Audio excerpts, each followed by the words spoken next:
Wala bay earnings ang inyuhang mga video o mga pictures bisan og na-monetize na mo. So basin og naka-off ang settings mga ka-idol, hinungdan nga walay mga earnings ang inyuhang mga video, zero tanan.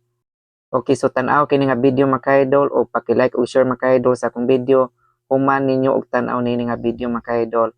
Kay para ako ang itundo din ninyo kung asa nato tan-awon kay basin naka-off ang settings mga ka-idol, hinungdan nga zero earnings ang inyuhang tanang mga video o mga pictures. So tara mga ka-idol, bani ko ninyo.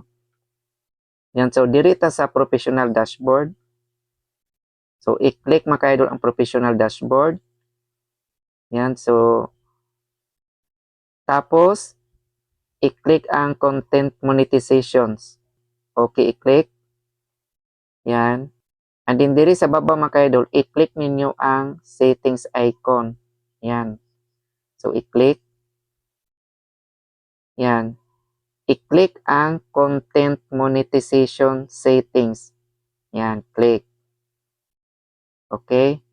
So, kini mga ka-idol, allow ads to be shown on your public content. So, dapat naka-turn on ni siya mga ka-idol, naka-blow yun ni siya.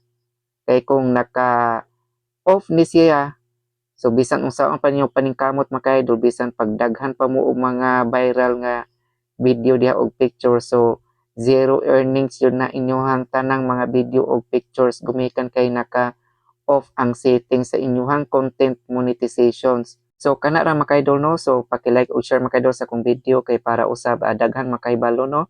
Okay, so salamat and God bless.